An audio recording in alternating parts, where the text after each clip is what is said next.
Good afternoon. My name is Jack Ducard, and this is Sentinel Circle. Thank you for joining us today.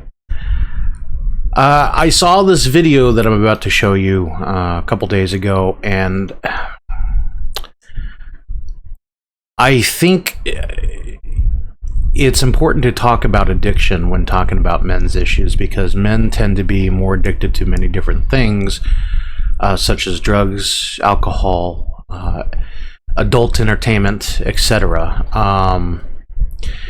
And even though this is very anecdotal, I think it's important to see that this man can have anybody he wants. He can do anything he wants, but he's so taken over by his addiction. So we're gonna watch this together, and I'll talk about his struggles as well as struggles of others that I know.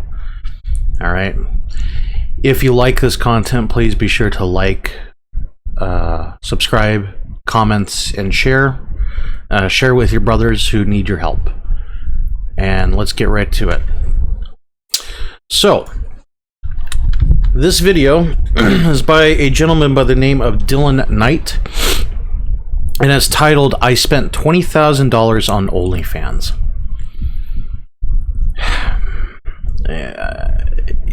Just the fact that he spent so much money. I mean, at my job, I make roughly $60-some odd thousand a year. That's a third of my yearly paycheck that he spent. And I'm sure it's not within a year, it's probably over time, but still, it's a lot. It's a lot of addiction. And what it is, in addition to addiction, is it's resource taking. It's taking his time. It's taking his attention. It's taking his money. And I don't know if he's got like a good job. I mean, he's in a very nice looking car, but it could also be his parents' money. It could be money he's borrowed from friends. It could be a lot of things. So let's get started with this video and see where it takes us. This is not my normal video. I don't normally just sit down and talk to the camera, just talk to you guys.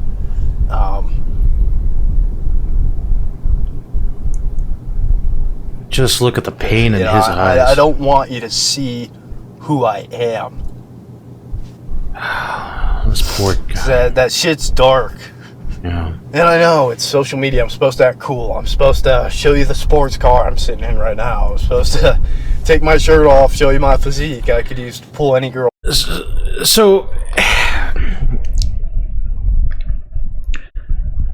he brings up a good point. It's social media. He's supposed to show the best of what he has to offer. And honestly, it's usually a front. The happiest people on social media are similar to the happiest people in real life. They tend to have some pretty dark demons in their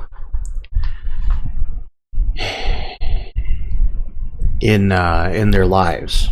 You know, some very well hidden skeletons in their closet.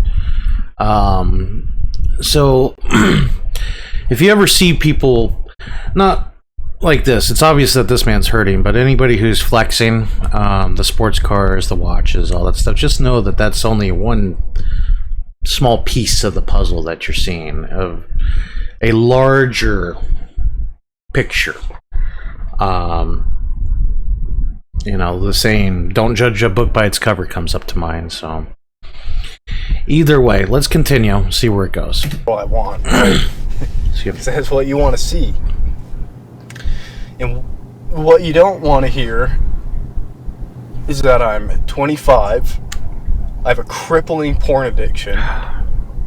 I've spent probably $20,000 on pornography. I have no sex lives because I have erectile dysfunction. Let's take the time out there. Oh my God. I figured that's where he was going with this, and it is known that the worse the in this case the X-rated material addiction gets, the worse performing you tend to be. And it's not for lack of testosterone. What it is you're desensitized. Desensitization is probably the worst part of any addiction. I mean, the whole for example, with narcotics, it takes more to get you to a high that you've experienced with less earlier in your addiction. Same thing with alcohol. You tend to consume more and more and more in order to achieve those same levels, and with that comes the increased expenses, the experimentation, which can really damage yourself. It is very damaging, and as men, we really need to defeat these vices and demons in us, all of us. And I will say, myself, my biggest addiction is sugar. I love a really good sweet, specifically soda pop. And it's probably been one of the hardest things that I've had to try and defeat. And it's fortunately it hasn't affected my teeth. My teeth are very healthy for what they are, but it's specifically with my weight has been a significant problem. And it's getting to the point where it's starting to affect me physically. I don't mean to make this about myself. This is more about this gentleman, but yesterday I had myself a Diet Coke. That was the first time I've ever had a Diet Coke. I normally drink just regular Coke or Pepsi. And so I had a Diet Coke, and when I have the sugary drinks like that, I tend to use the bathroom quite a bit, to the point where it's such a quick and immediate effect. Like, it gets to the point where I'm about ready to urinate myself. Like, that's how bad it gets for me. And I'm constantly having to stop every 5 minutes to go use the restroom. And it's like I've been holding it for a day and a half every single time. That's how bad these addictions can get. And in this case, with the erectile dysfunction, I'm sure it's been affecting him horribly, simply because he doesn't have any sensation there, for one, and two is he's used to certain visual stimuli that he's not getting with a regular sexual exchange. Either way, the point is this addiction has destroyed this man's life. At 25, he should be at peak performance, and these are the struggles that he's running into. That's not healthy or good. And it's going to take a long, hard road to get back to where he should be. So let's continue. We're already only 57 seconds into this. Get with a girl, and I was just sexually confused as fuck. And I'm just really fucked up. And I think one of the reasons why I was so drawn to pornography in the first place is because I was raised in a super religious household where, like, sex before marriage, things like that. Addiction will ferment in something like that too, where you're in a very strict environment, and it's, in a way, it's a form of rebellion. In this case, and I know many young men like this, older men too, who at one point went through something similar, where, you know, being in a very religious, sex is bad unless it's for procreation kind of scenario, it can be that gateway into overcompensation. where they really just start going hard, and it gets worse and worse and worse and worse and worse until you wind up, 20,000. I think there was one story where the man spent over $100,000 on OnlyFans and ended up killing his family over that, about maybe a couple of years ago. These addictions are very serious. So let's continue. They were just these despicable, awful sins, right? Right. And so naturally, in order to satisfy my sexual urges, I was turning towards porn and masturbation instead. Yeah. It's easy to hide. I'm not a neuroscientist or anything like that. But you just think about starting any behavior. Whoa. 15 years old. 15 years old. My God, that's not. I mean, okay, I understand. There's the common trope: the budding adolescent finds his father's Playboy and has his sexual awakening in the pages of the August edition in 1974 or whatever. But that's just the feminine form. Whereas the things that you can find now, like, it can really, really mess up an individual if you're not careful. Especially some of the fetish stuff that's out there. Some of the... I don't want to go too in depth. We all know the fetish stuff. We all know what's out there, and if you don't go looking for it. It's not a road you want to go down. Okay. Let's continue though. Age, and then continuing that behavior for 10 years. 10 years, yeah. 10 years porn addiction. This man is very brave, by the way, coming out like this. Very, very brave, because he knows that people who know him probably are watching. And you just think about like what kind of damage that could do. Amen, brother. Amen. My life is ruined, man. No.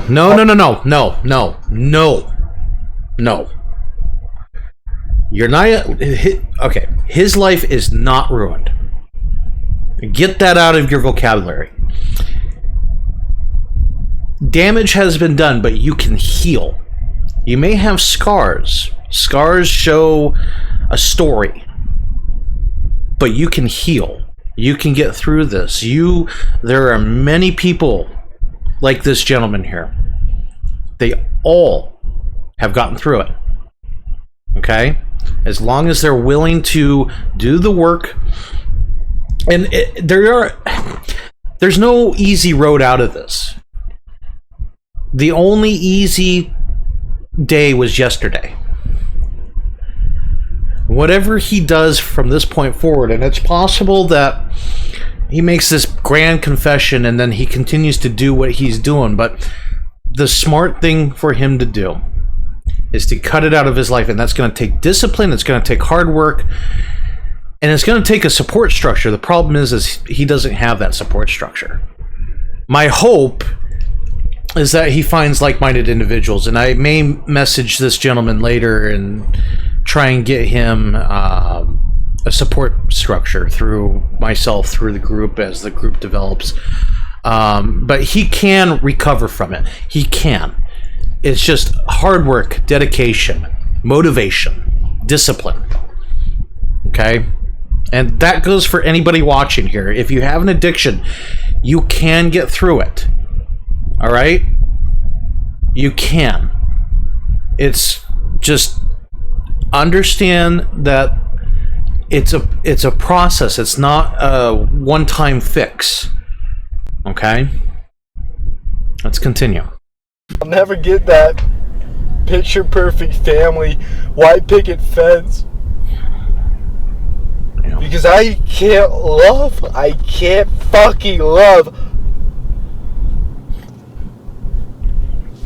I can't feel fucking anything, man. That's kind of the issue with addiction is we're looking for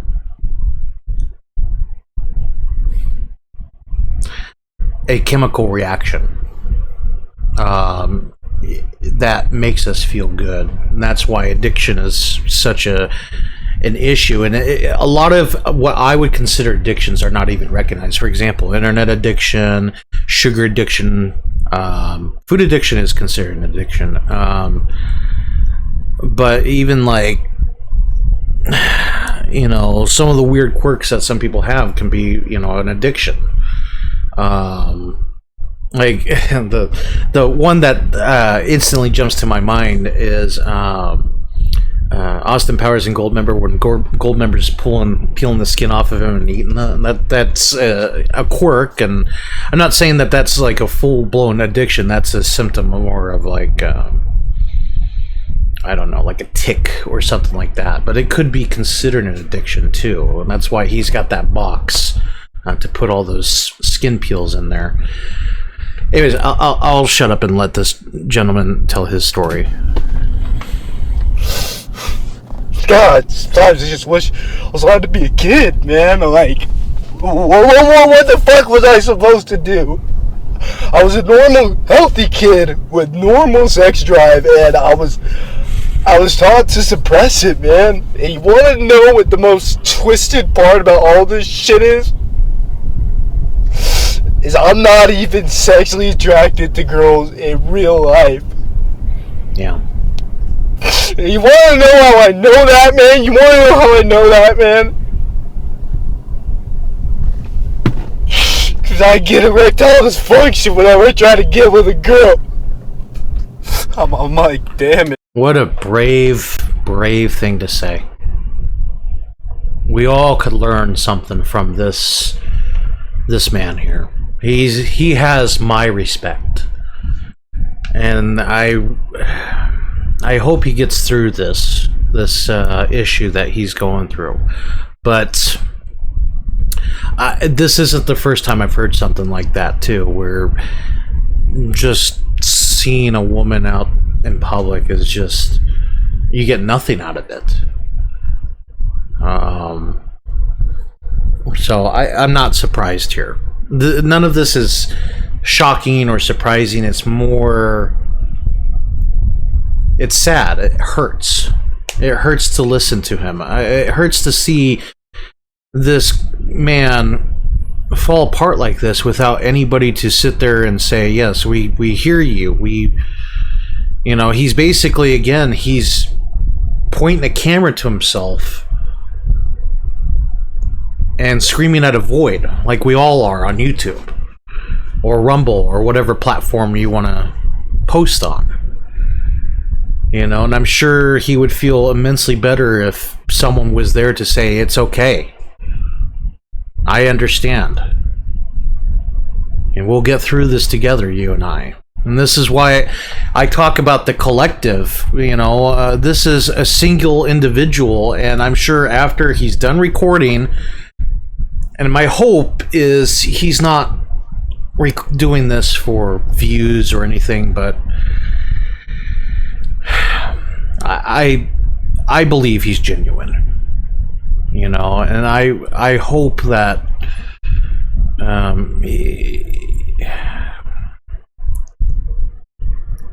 I hope someone's there for him.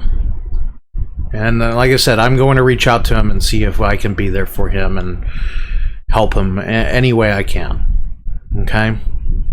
And my hope is you gentlemen who are watching, I know it's emotionally taxing, but we got to be there for each other. You know, otherwise we're all going to be alone and we won't know where to reach out. And this is why people self-delete. So we'll continue. Man, I'm like disaffected, and it fucking sucks because I don't want to be alone. Yeah. It sucks. It sucks not being able to feel or give love. I've tried relationships, and they just fucking fail because I'm a monster. I can't feel anything. Sometimes I feel like I'm a sociopath, something fucked like that. Yeah. And eventually you accept what you are. So you do what you can to feel something, because all you ever feel is nothing. So in an effort just to feel some kind of like intimacy, feel something, I started paying girls in real life to do things. And that's how it starts. It's the escalation, and because he doesn't have a normal, healthy relationship, he's paying women basically to do what he wants in real life, because he can't find a woman who would be interested in a lot of those things. No, I sympathize. I sympathize greatly with this. You feel like you're a monster. You feel ashamed. The emotions he's going through, and again, he's taught. We're all taught to suffer in silence until we can't anymore.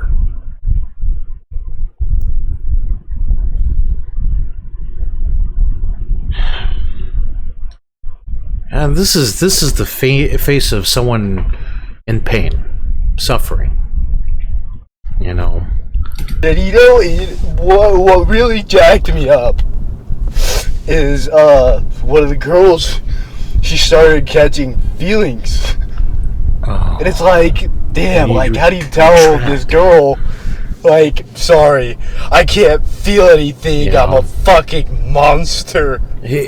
My friend, I hope he knows he's not a monster.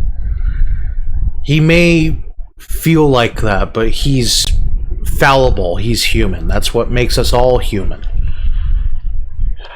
I hope he knows that. We all have these issues in some capacity. It may not be porn addiction. It may not be sugar addiction. But it is, something that,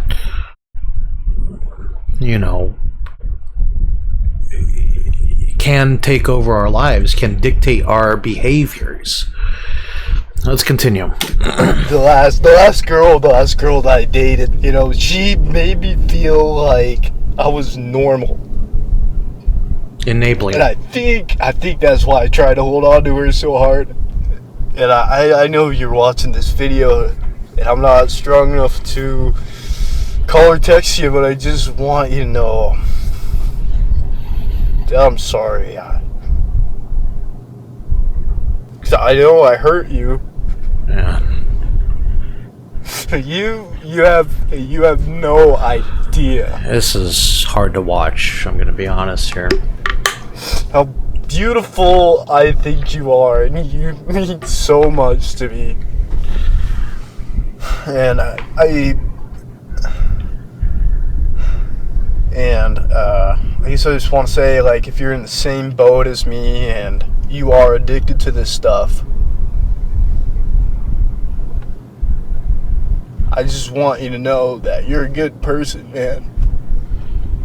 And I know you're trying, and no matter what you tell yourself, yes, on a day-to-day basis, you being here matters, and it matters a lot. I haven't been active on social media in a long time, and I think partially I've just felt very fraudulent. I've had sort of this imposter syndrome, because I've acquired this success, but you guys, you don't really know who I am. I haven't done it authentically. The world doesn't really know who Dylan McKnight is. Because I feel like a lot of influencers, they try to upplay who.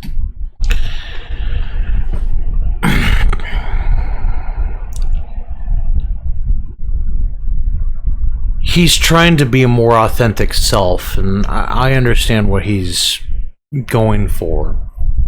I get it. The love letter to the girl in his life, and I know a lot of us are lonely. A lot of us, we want things in our lives like women, children,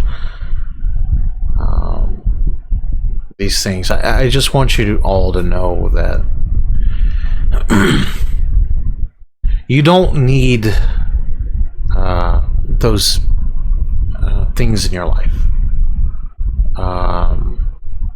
I do believe in a support structure. I really do firmly believe it, but you can find happiness alone if you absolutely are looking for it. It's hard. Every single path is hard. You have to pick your heart. I firmly believe that, but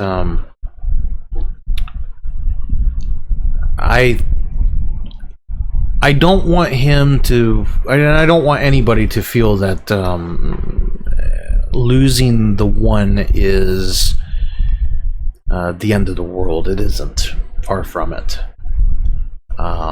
Sometimes, in order to be reborn, you have to lose everything.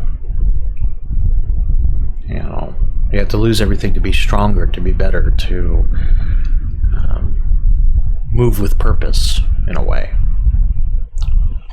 Let's continue. They are, create this image that they're like this good guy, and I'm not. I'm not You're a good guy, my friend. And I guess as long as you guys are okay with that and accepting of that, then I guess that's all right. I've been wanting to make content and videos for a while now, but yeah, it's got to be the right way, or it's all for nothing. On a positive note, I'm in phenomenal shape. I'm very natural. Currently 5'11", 165 pounds. That's like the definition of natty. So yeah, I don't know. I guess how do you transition this into something else? This is, you know, I love you guys. I love you guys, man. And I am healing. Like, I'm starting to feel things again, and I'm starting to, you know, be surrounded by good people. That's good. He's got a support structure. I've just felt so hollow for the longest time, and I could see that. I'm feeling like myself again. I'm just starting to feel things like I know I look like a bitch, man, crying, but like no, I guys, it's okay. It's okay to go through this. You know, the difference I feel is men want to bring each other up, and that the problem that I've been running into is, like, again, we're so isolated from one another. But I think on the whole, when men come together, they want to bring each other up. Not everybody. Obviously, there's personality clashes and stuff, but you get that trial by fire, and it strengthens bonds in ways that they aren't forged any way else. But this, Dylan, you're not as you so eloquently put, a bitch. Pardon my language. You're a very strong individual, physically and mentally. You have the strength to admit that you have a problem, and that's probably the key takeaway to that. I'm at 30 minutes right now, so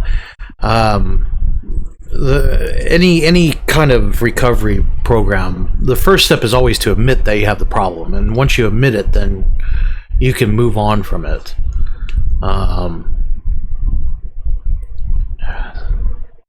So I don't want Dylan to think he's weak. He isn't. He's a very strong individual.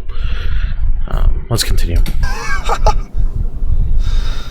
Even just being able to cry, like, you guys don't understand. I've not felt emotions in a long time. So pain, joy, it's all the same. I just feel things.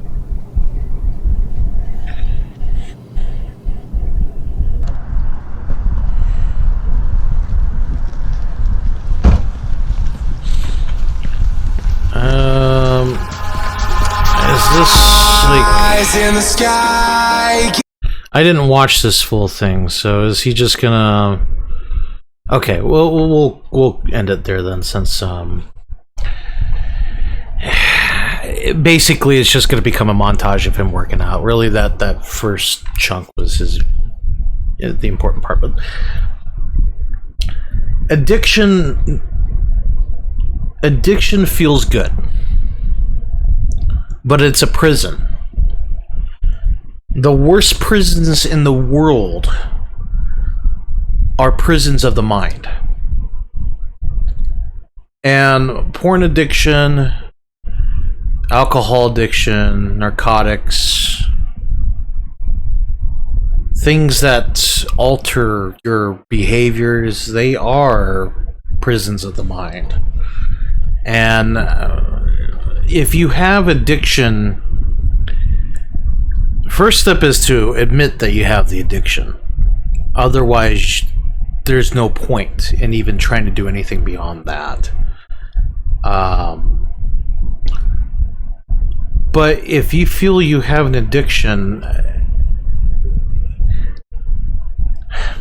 there are professional settings for that, but I will admit that I've noticed that a lot of times it's not worth the time or energy. You're stuck with a bunch of weirdos.